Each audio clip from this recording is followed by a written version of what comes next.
It's the Ross Tucker Football Podcast. Oh, yeah, it is. But it's not just any Ross Tucker Football Podcast. It is a teaching tutorial Thursday presented by DraftKings. That means the civilian GOAT, greatest of all time, Greg Cosell from NFL Films, is in the house. One of our favorite times of the week. I think a lot of you feel the same way. I already mentioned we're presented by DraftKings. I should mention tomorrow I'm looking for a spread the word winner that quote tweets at Ross Tucker Pod. Quote tweet any of the at Ross Tucker Pod tweets with your affinity for this program or any of the shows. That's how you win this week. One of these awesome signed cards, signed press passes, whatever, signed picture, sponsor confirmation email winner. I'm not sure I have one yet. We got so many awesome sponsors. The Game Time app is amazing. Simply Safe, Sling, had a lot of them this week. Masterworks. And then the YouTube shout out is always very cool. YouTube.com/Ross Tucker NFL. Love doing those videos for you. Love all the patrons we get. We get a new patron every day, a new Tuckhead at patreon.com/RT Media. Maybe you just want to see the even money bets in black and white. I don't blame you. We're both up in the black significantly again already this year. You might as well see them in black and white and trail our bets. Shout out Joe Rodriguez. It's Big Show time. The Big Show. All right, I want to get into tonight's game, Greg, because obviously both the Colts and the Broncos are having their issues. You talked about the Broncos last week, but before we do that, because I didn't even write it down, but I was just thinking, Zach Wilson's back.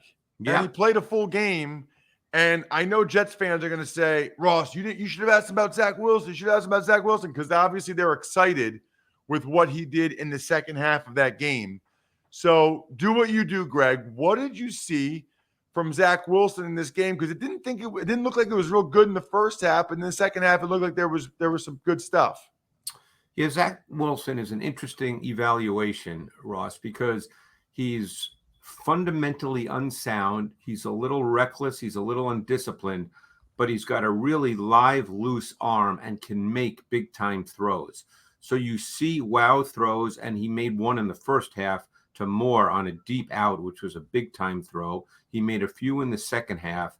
But the question is, can he be consistent playing the way in which he plays? And that we will only find out over time. But I guarantee that there'll be quarterback coaches who've been doing this for a long time who will say that he's so fundamentally all over the place with the way he throws a ball that it's just going to be hard to say, wow, this guy's going to be really good snap after snap, week after week. But then he'll wow you. So he's a very difficult evaluation in that sense. But he certainly made some big-time throws throughout the course of the game and played a strong second half. It's funny, by the way, Greg. I now talk with college coaches. They're almost looking for that.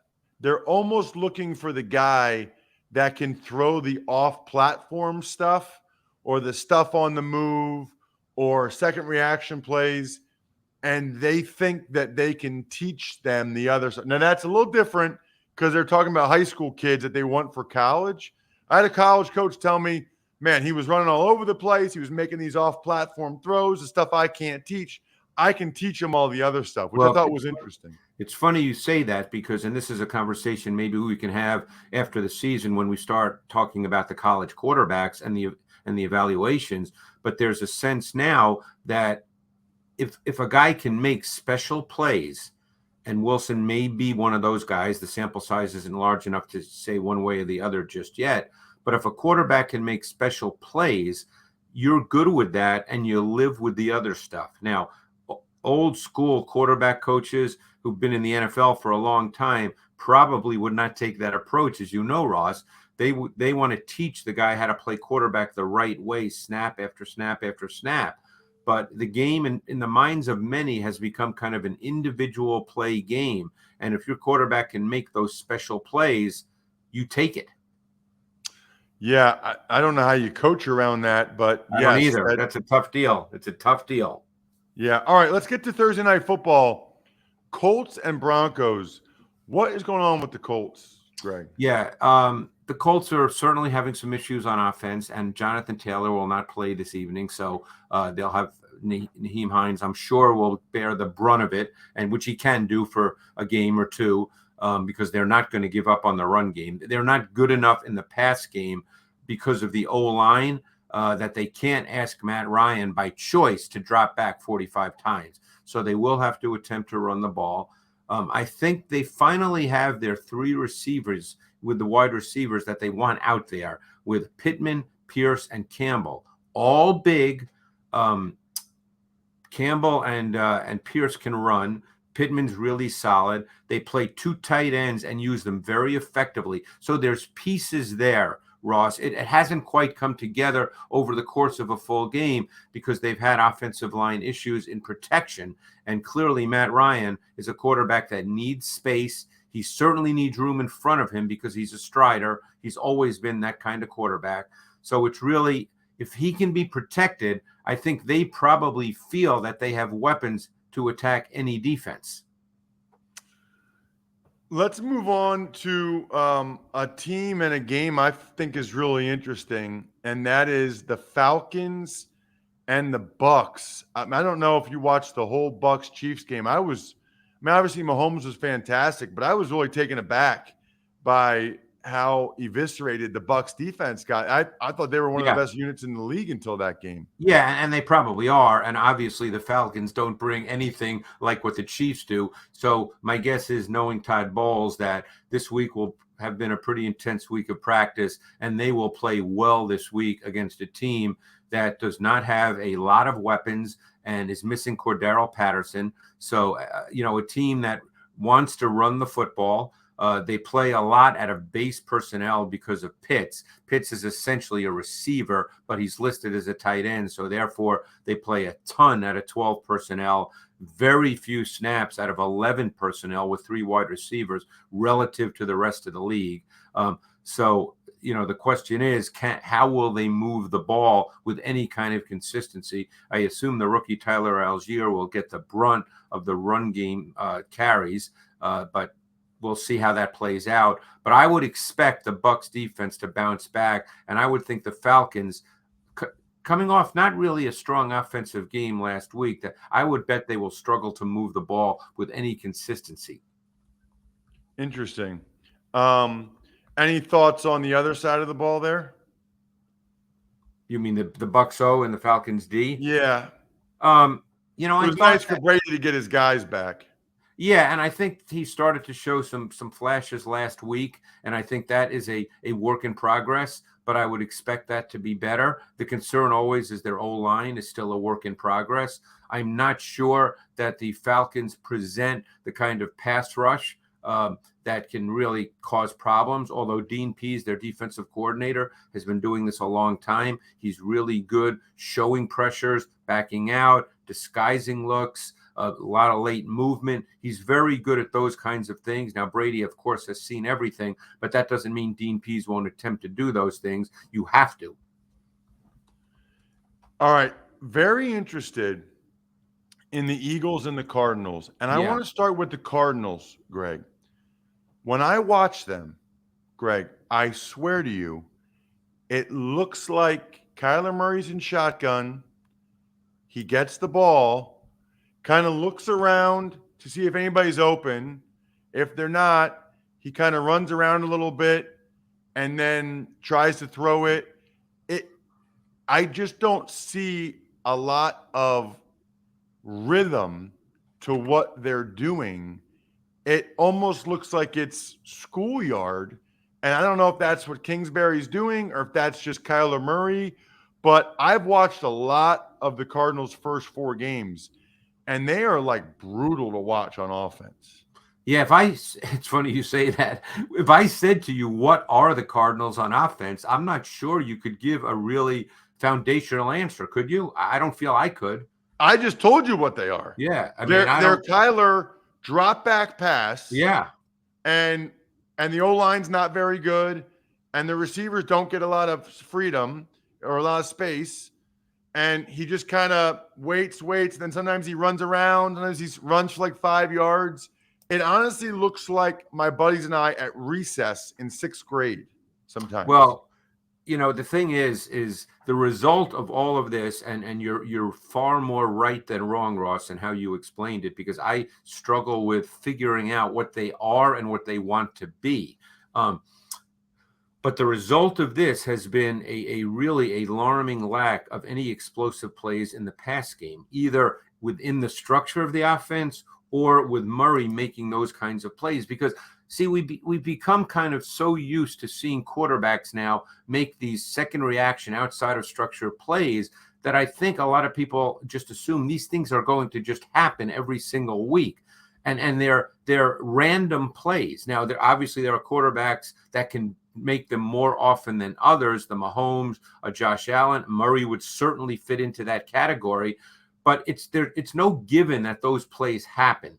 So if they don't happen, what is your offense? And right now, they make no explosive plays on offense. The one thing that they've done is clearly they've decided that Hollywood Brown is their guy. He's had 39 targets in the last 3 games. And that's really been their pass game. But they really haven't had a rhythmic, structured pass game. And with no second reaction plays by Murray, the offense kind of stalls. I was really impressed on the other side of the ball with the way the Eagles rallied after being down 14-0. They kind of have it all clicking at different times, whether it's the run game or Goddard or A.J. Brown. I mean, I don't know what to say anymore, Greg, other than they have a good team. Yeah, and I think offensively, and again, it's 4 games, so all we have right now, Ross, is what we have. And again, people want to talk about who are Super Bowl contenders. I'm only telling you what the tape shows and what we have now. But I think one thing that's impressive about the Eagles through 4 games is they're showing on offense they can win in multiple ways. And I think that's important. I think every coach would like that to be the case. You don't want to be just solely reliant on the run. And if that doesn't work, your offense stalls, or solely reliant on the pass. And if that gets shut down by a defense, then you feel like your offense gets shut down. I mean, as you know, because of the weather we had in this part of the country, last Sunday they played in a heavy rain and they ended up running the football. And after 2 weeks in which you almost felt like saying, God, have they turned into a passing team? And then this week, Miles Sanders has his career high in carries with 27. They've got a multiple run game. They've got an outstanding offensive line. They lost Mailata after 6 snaps, and Jack Driscoll came in at left tackle and did yeoman's work. I don't know. You're an offensive lineman, but I think Lane Johnson is without peer at the right tackle position in this league. And that's just my sense from studying him over the summer and watching him through 4 games. So we're seeing that they can run and be effective offensively multiple ways. Let's get to the Cowboys and the Rams. I guess I'm pretty interested to hear what you think of Cooper Rush, Greg. I mean, he's 4-0. He seems to get CeeDee Lamb the ball. He doesn't seem like he makes mistakes. What do you think? Well, that's the key thing. He's not turning the ball over. He's an executor and a distributor. I don't think anyone would say that the talent is high level as far as NFL quarterbacks, but he's not turning it over, and he distributes. Their run game hasn't been what they really want. They're trying, but it just hasn't been what they really want.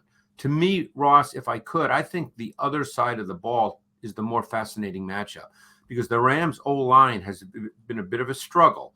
And now Sean McVay, who clearly wants to get all 5 eligibles out, he has to decide in this matchup, not only because of Micah Parsons, you've got DeMarcus Lawrence, you've got a number of guys on the Cowboys who are good pass rushers, and you have to decide how you want to play. Do you want to send 5 out, or do you feel it's absolutely necessary to keep a 6th in to pass protect? Do you need to keep chipping? Do you need to do things formationally that slow down a pass rush? Because as you and I both know, without protection, you do not have a pass game. Yeah, I mean, based on what I've seen from those 2 teams, Matthew Stafford could go down a lot on Sunday. Yes. So they have to decide how they want to play that, because Joseph Noteboom really struggled week 1 against the Bills, was much better week 2 and 3. And then this week really struggled again. So he's the left tackle. So you have to decide, how do you want to play this? Because you just cannot throw the ball effectively if your quarterback is consistently under duress. I think a couple thoughts on Dallas, Greg. One is I think Micah Parsons, tell me if this makes sense. I think he gets I don't know what his sacks are right now, but I think he gets pressure on the quarterback faster than almost anybody I can remember. Right. So I don't know how many pressures he has, Greg. I don't know if he's first. Maybe he's 10th in pressures.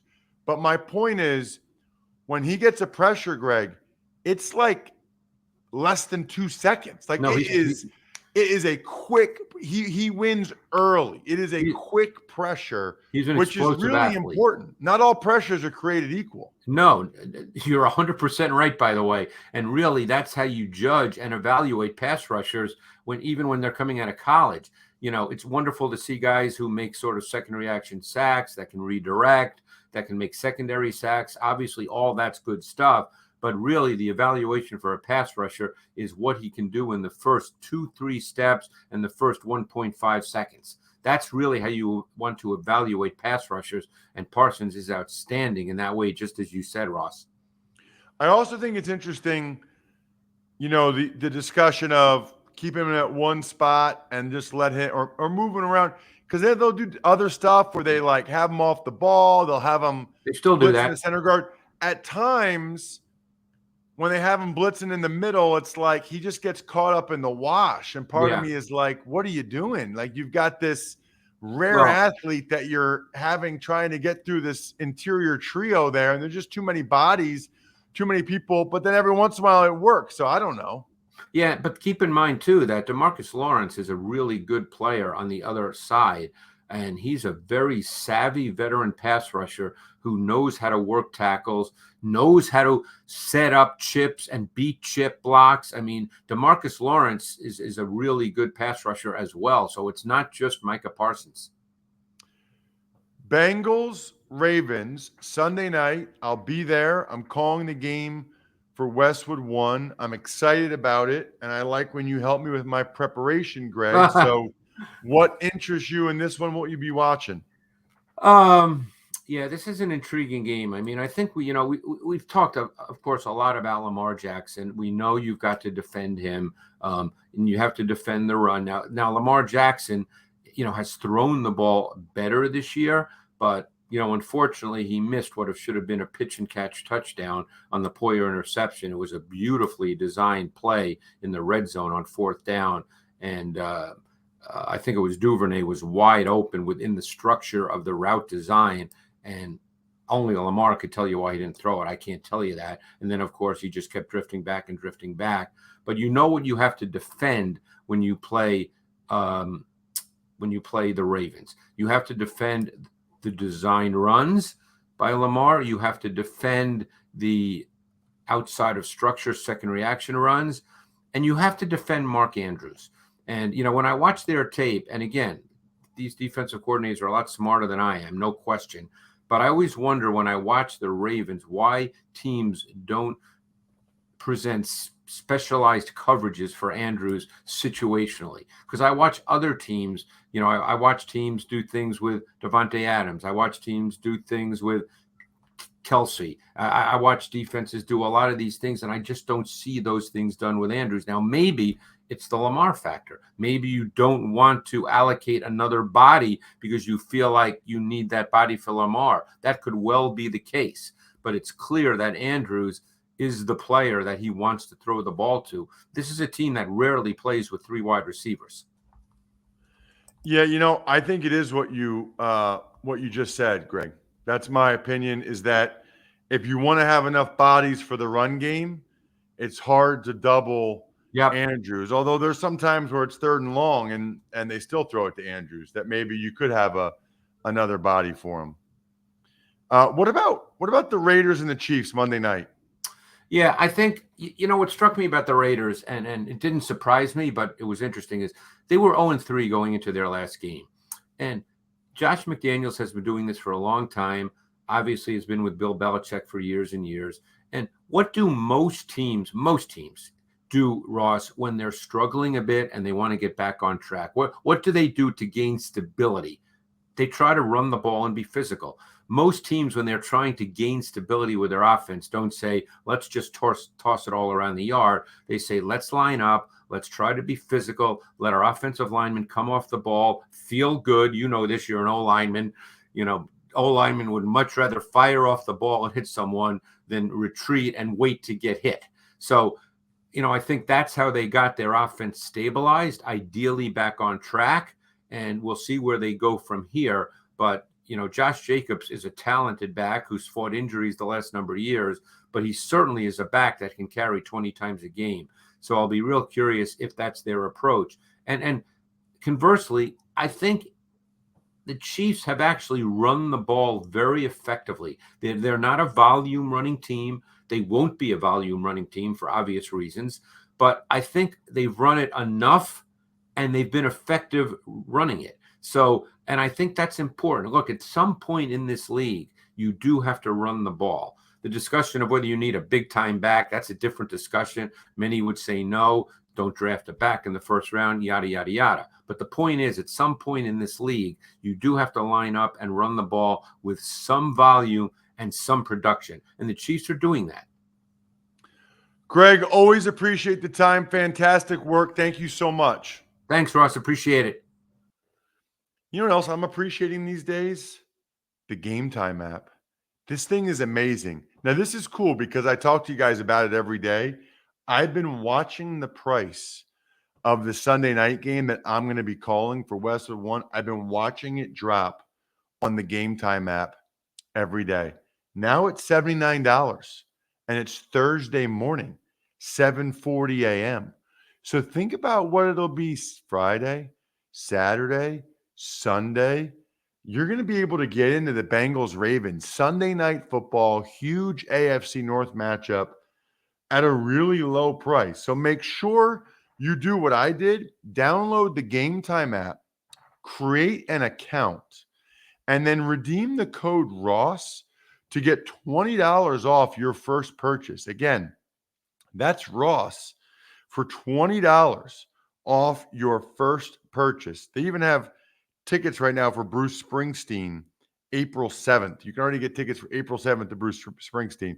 Anyway, $20 off your first purchase when you use the code Ross. Terms apply. Download Game Time. Last minute tickets, lowest price guaranteed. Maybe you guys can be in the building Sunday night for Ravens Bengals like me. Tuck's Takes. Good morning. Let's start with Blake Bortles, retired after 8 years in the NFL. Another notable retiree that came down yesterday, wide receiver Cole Beasley, retires after 2 games with the Bucs. So Bortles, 8 years, but I think he made $48 million, maybe. Good for him. Can you imagine? Like from age 22 to 30 or 23 to 31, you make $48 million. And really, quite frankly, can do whatever he wants now with the rest of his life, which is so cool. As for Cole Beasley, I'm a little surprised by this. Now, unless they change things, or unless the Bucs were going to cut him, you retire after 2 games, 1 more game, and that would count for another full season for him for his pension, annuity, severance, 401k, health savings account, post-career insurance. I'm a little surprised. If this was truly Cole Beasley's decision, this is a little inside baseball here, but if this was truly Cole Beasley's decision, I'm surprised he didn't wait 1 more game and get a whole other credited season, which makes me wonder if maybe the Bucs were going to move on from him, and rather than getting released, he elected to retire. Tuck's Takes. Eagles left tackle Andrew Diller designated to return to practice, as is Commanders running back Brian Robinson. So a lot of guys that started the year on PUP, you're out for at least 4 weeks, right? So now they can open up their 21-day practice window. They could play this week potentially, or they might not play for 3 weeks in the 21-day window, or they might, revert back to IR. After the 21 days window's up, if they don't go on the active roster, they can put them on IR, which is a possibility. So intriguing. And those guys are especially intriguing. The Commanders could really use Robinson as a running back. Remember, he got shot during training camp. And then Andre Dillard, the Eagles, Jordan Mailata might be out for Sunday's game against the Cardinals. So I suppose, depending on how Dillard looks this week, maybe Dillard could be the Eagles' starting left tackle, right from PUP to starting left tackle on the road in Arizona. Tuck's Takes. Cleveland Browns signed tight end Pharaoh Brown, and defensive end Myles Garrett returns to practice. Right, so that was quick, right, for Pharaoh Brown. I think he got cut by the Texans on Tuesday as their starting tight end, and then that quickly on Wednesday he gets signed by the Browns, which kind of makes sense. He's a pretty decent player. Still weird that the Texans just outright cut him like that. And as for Myles Garrett, really good news for the Browns. Obviously, they're a much better team when they have him. They need to have him. He's a heck of a player. And you probably cost them the game against the Falcons not having him. Speaking of cost, by the way, a lot of you are paying way, way, way too much for your TV. Fortunately, you can get the TV you love for a price you'll also love thanks to our friends at Sling TV. Forget about the high prices and the endless contracts. Sling is the most valuable option when it comes to finding your favorite channels with the best deal for sports, news, entertainment. They have the best live TV content all in one place at the lowest price. Now you can follow all the action on one screen. Catch every touchdown every Sunday thanks to NFL Red Zone on Sling. For a limited time, get Sling Blue and add on Sports Extra with NFL Red Zone for half off your first month. Regular price is $46, now only $23. That's right, you get the best deal on Red Zone, so you can catch all the touchdowns at the lowest price with Sling TV. Visit sling.com/DraftKings to sign up today. Tuck's Takes. Finally, it's Thursday, which means there's a game tonight. Colts and the Broncos. Who do you got and why? What is a Bronco, Brian? Is it a special kind of horse? Yeah. So basically, this is like the daddies and the babies, because a colt is a baby horse, right? Correct. Yeah.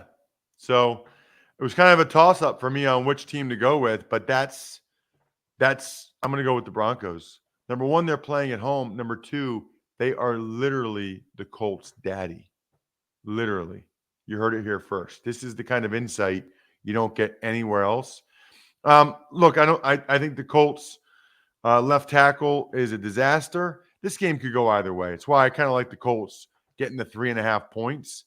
But I think it's a slow scoring slog fest.